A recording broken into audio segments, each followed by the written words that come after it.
Donc, salut tout le monde. On reprend cette vidéo-là. Tout à l'heure, j'ai fait 20 minutes d'enregistrement pour absolument rien. La sono était capote. Donc, je recommence. C'est un petit peu emmerdant. J'espère que vous passez une belle été. Ici, à Montréal, la température est absolument fantastique. C'est tropical. Pour les gens qui sont de l'extérieur, j'espère que vous vivez les mêmes sensations. C'est toujours agréable. Cette semaine, j'aimerais analyser avec vous deux titres, Moderna et Ericsson. Moderna, qui est une compagnie qui travaille actuellement sur le COVID, sur un vaccin pour le COVID, et Ericsson, qui est une compagnie dont je vous avais parlé antérieurement, qui a trait aux technologies 5G. Vendredi, j'avais l'intention de faire, ou plutôt jeudi, j'avais l'intention de faire une vidéo sur ces deux compagnies-là. Particulièrement par rapport à Ericsson parce qu'on attendait le 2Q, le Q2. C'est une annonce importante pour la compagnie et j'anticipais des nouvelles très positives et effectivement, c'est ce qui s'est passé. Donc, ça ne sert à rien d'aller plus loin à ce niveau-là. Ce qu'on n'a pas fait, on ne l'a pas fait et on ne peut pas vous partager finalement les résultats à l'avance comme on aurait aimé le faire. Ceci dit, on est capable aujourd'hui de regarder Moderna et Ericsson ensemble et de nous faire une idée de ce qui pourrait se produire à moyen et à court terme. À court terme, on pense évidemment en intraday. Demain, c'est l'ouverture des marchés. Donc, après l'initial balance demain, on pourrait voir des titres qui vont monter ou descendre. Et on va essayer de regarder les différents scénarios ensemble, tout simplement. Donc, si vous regardez mRNA Moderna ici, vous voyez qu'on a eu une très, très, très belle progression vendredi. Vous voyez également que notre momentum actuellement a dépassé la fameuse zone où on considère qu'on est dans une zone d'extrême, ce qui ne veut pas dire que le titre va redescendre. Ça peut toujours remonter, mais ça laisse présager que les gens qui ont acheté Moderna aux différentes étapes de sa progression pourraient éventuellement vendre leur position pour refaire une prise de profit, ce qui occasionnerait probablement une baisse temporaire du titre, puisque les fondamentaux de Moderna sont extrêmement favorables. On voit que la compagnie a progressé constamment depuis déjà le mois de mars. Là, on a eu une montée assez fulgurante. On est définitivement sur une tendance. On a eu un grand mouvement à un moment donné avec la crise. Il y a une rétraction. Et ensuite, on est remonté. On a travaillé en range un petit peu. Vous voyez qu'ici, on a travaillé dans une espèce de zone. Puis par la suite, on s'est mis à remonter. C'est là où on en est présentement. Si on fait une observation plus précise de ce qui s'est produit sur le titre, on pourrait dire que dans les derniers jours, dernières semaines, parce qu'on est en daily, donc chacune des chandelles que vous voyez ici dans l'espèce de range représente une journée. Et si on comptait 1, 2, 3, 4, 5, 1, 2, 3, 4, 5, bien, toute cette période-là ici, ça représente plusieurs semaines. Et on voit qu'on a travaillé entre un support et une résistance très clairement dans les dernières semaines. Et qu'on a fait il y a quelques jours, on a fait un breakout qui était significatif. On est revenu tester l'ancien ISI. Et quand on a atteint ce niveau-là, ben on est monté et on est redescendu avant finalement de remonter par la suite. Et là, de vraiment faire une cassure qui est significative. Et ce genre de cassure-là, bien évidemment, ça laisse présager qu'il y a de la force dans le marché. Et sur le moyen terme, je ne suis pas inquiet. Je pense vraiment qu'on va poursuivre la progression. Et comme je vous dis, les fondamentaux de cette compagnie-là sont blindés. Ceci dit, ben, on n'est pas à l'abri d'une petite rétraction. Et ça pourrait se produire demain pour quelques heures ou dans les prochains jours. Et cette rétraction-là pourrait peut-être nous ramener au pire du pire, à mon sens, au gap ici. OK? Donc, vous voyez antérieurement qu'il y avait eu des gaps sur le titre. Et ça ne serait pas impossible que la reprise de profit nous ramène à ces niveaux-là. Ceci dit, il n'y a pas de certitude à ce niveau-là. il va falloir observer ce qui se passe au marché. Et vous vous souvenez que chez Orbital, on travaille toujours d'une façon rationnelle et précise. On essaie toujours de voir nos 4 piliers sur le marché, c'est-à-dire la tendance. On essaie de voir où on en est par rapport à la tendance de fond et au microcycle. On essaie de déterminer notre momentum, qui est un peu comme la respiration du titre. Et on essaie de mettre en évidence les cycles et le timing. Notre façon d'analyser les marchés, on travaille avec des outils de base. Les outils de base, pour nous, ce sont des outils qui n'utilisent pas du data relatif au passé pour nous donner une interprétation aujourd'hui de ce que le marché pourrait faire ou que le titre pourrait faire. Donc, j'entends ici les figures de renversement, les tendances, les supports, les résistances, les cassures, les figures chartistes. Donc, ce qu'on voit ici, c'est que, comme je vous dis, il y a eu une belle cassure à ce niveau-là. OK. On est venu briser un ISI. Actuellement, vendredi dernier, on a eu une progression fulgurante. On a fait là un 13%. Et si jamais il y a une rétraction, bien, il va falloir déterminer à quel moment on pourrait prendre position. Ça suppose de travailler sur plusieurs time frames et d'avoir plusieurs signaux qui soient correspondants, similaires.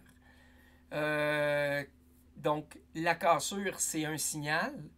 Et après ça, on peut regarder évidemment ce qui se passe sur différents time frames avec nos outils secondaires pour déterminer les volumes, pour déterminer le momentum. On va essayer de déterminer à quel moment on peut prendre position, quels seraient les paramètres intelligents pour notre stratégie en termes de stop loss, take profit. Donc tout ça, on doit le définir pour pouvoir être le plus efficace possible. Advenant une rétraction, moi je vous dirais que ce que je ferais, c'est que j'attendrais de venir briser ce niveau-ci, qui représente le ISI de notre chandelle rouge ici, et à peu près 50% de notre chandelle verte ici. Donc, j'essaierais d'attendre ce niveau de cassure-là pour peut-être prendre position sur le marché. Ceci dit, là, on est en daily, et si on trade en intraday, ça vaudrait la peine à ce moment-là de venir fractaliser, c'est-à-dire fractaliser nos graphiques pour déterminer s'il n'y aurait pas un point plus précis dans lequel on pourrait embarquer advenant une rétraction. Et ce niveau-là, on l'observe peut-être justement en bas de l'espèce de support ici. Donc, ce que je pourrais faire, moi, advenant que le marché prenne une direction baissière, bien, à partir du moment où on descend en bas de ce niveau-là à 91,60 61, si jamais on voit ici le momentum qui commence à montrer des signes d'affaiblissement, bien, si jamais j'ai 5 signes avec ma MACD, avec ma STO, ma cassure, et je suis capable de voir là, sur différents time frames qu'est-ce qui se passe, et que j'ai 5 signes clairs, je pourrais prendre position, mais étant donné que je suis à contre-tendance ici, parce que la tendance est définitivement haussière, et à moyen terme, on pense vraiment que le marché va reprendre du mieux, bien, je prendrais peut-être position seulement avec 25% du budget que j'avais alloué à cette trade-là. Je pourrais peut-être, advenant qu'on vienne percer le niveau du 50%, vous voyez toutes les chandelles vertes ici, ça correspond à peu près à ma chandelle en daily. Donc, si je viens toucher le niveau des 88,69 $, je pourrais à ce moment-là prendre une position encore plus forte, un autre 25% ou plus. Et par la suite, quand on regardait en daily, on disait que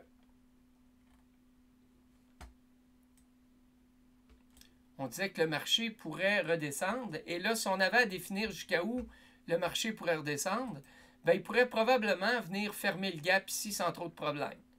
Donc, on pourrait après ça implémenter notre position, c'est-à-dire être de plus en plus proche de ce qu'on avait établi comme lot de départ, lot qu'on a fractalisé pour essayer d'être le plus efficace possible, advenant que la tendance vire sous nos yeux et reprenne une direction haussière. Donc, on ne prend pas de chance. C'est un peu comme ça que je traderais ce titre-là. Maintenant, demain matin, quand le marché va ouvrir, on pourrait se retrouver dans les prochaines heures du marché avec un mouvement qui prendrait la direction haussière. Il pourrait y avoir une rétraction brusque. On pourrait remonter. Vous le savez, dans la première heure et demie du marché, à l'ouverture, particulièrement le lundi, il y a beaucoup de fluctuations. Et ces fluctuations-là ne sont pas nécessairement représentatives de ce que le marché va faire dans le restant de la journée. On appelle ça un initial balance. Très, très souvent, les excès du marché vont être exécutés dans la première heure et demie du marché, particulièrement le lundi. Donc, il faut se méfier de ce que le marché pourrait faire.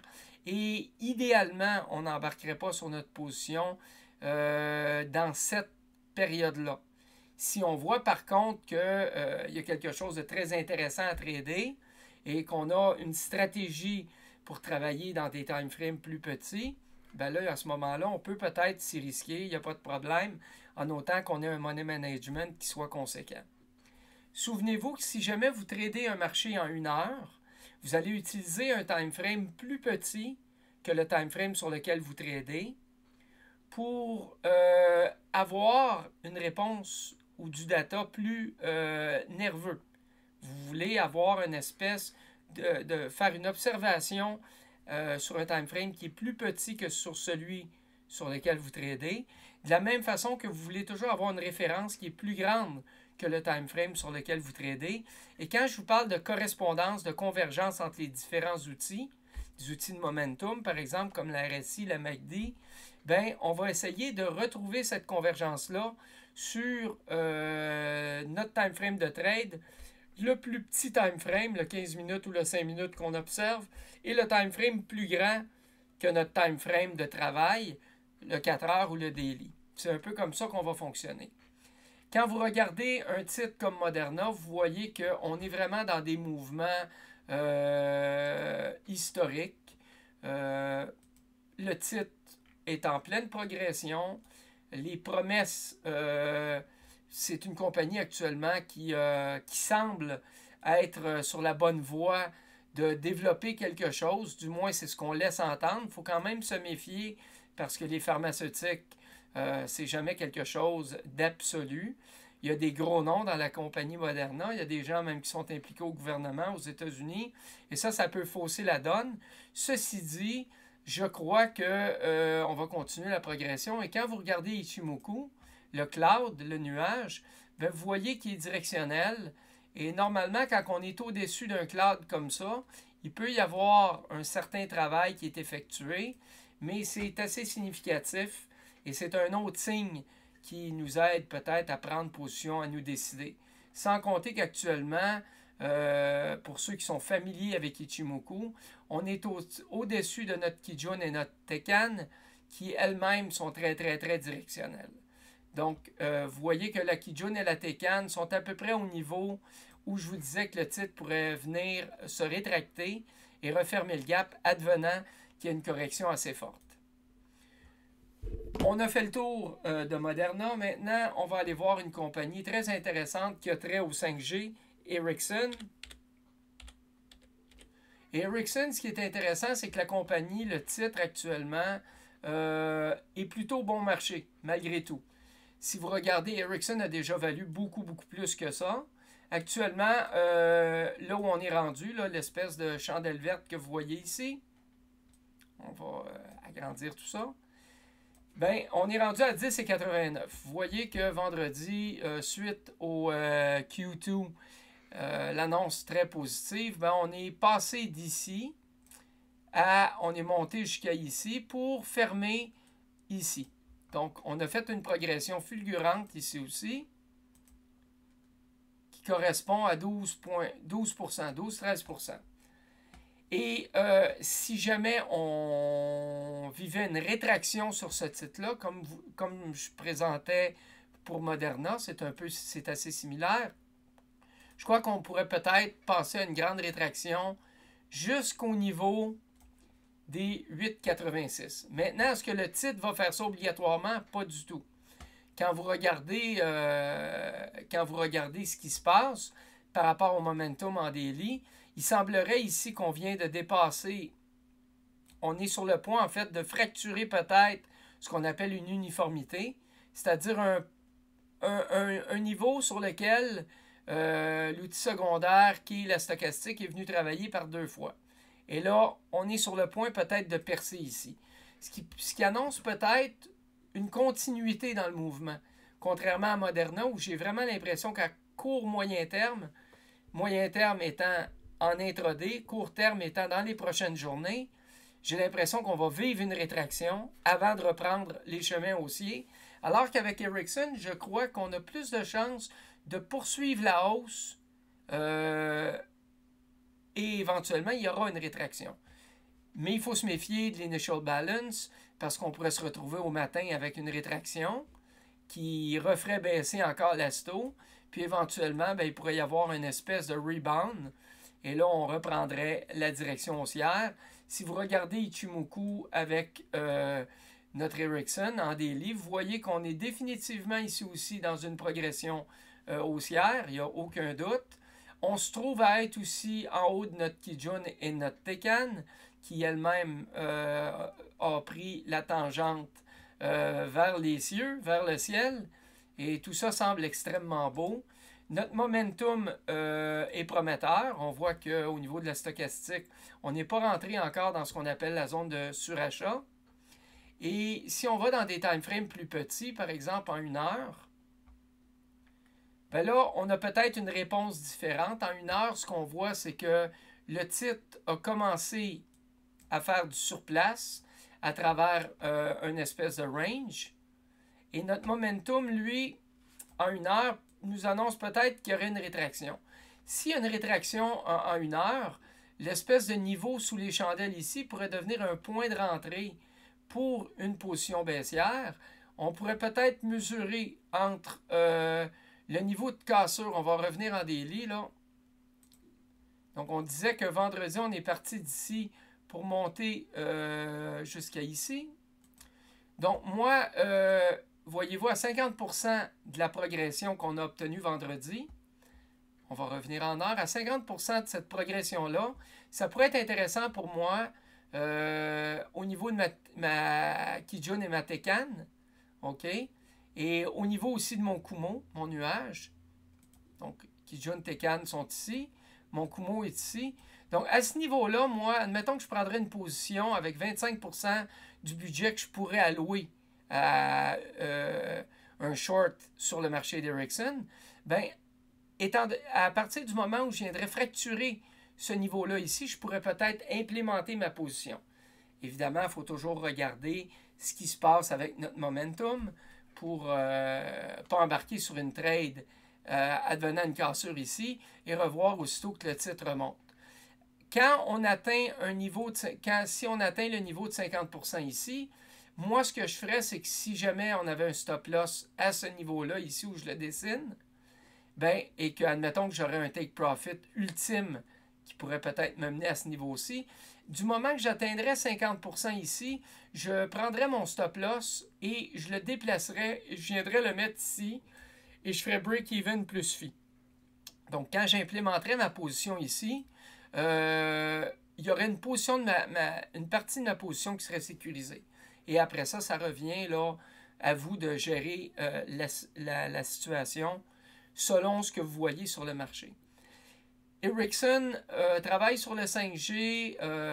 C'est un titre qui a déjà valu beaucoup plus que ça.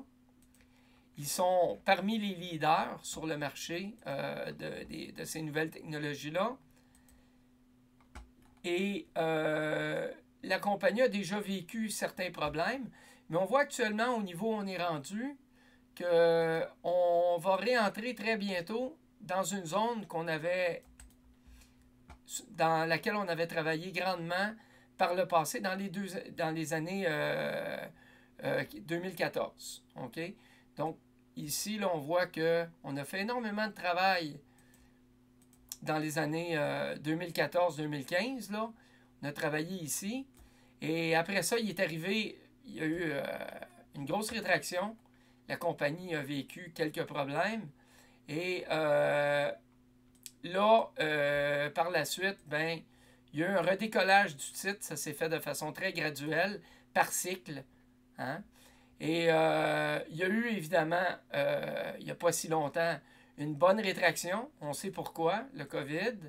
Et on est revenu évidemment, là, on a dépassé les niveaux clés par la suite. Et là, on est dans une espèce de ISI par rapport à tout ce qui s'est fait antérieurement en 2019. Donc ça, c'est très, très bon signe.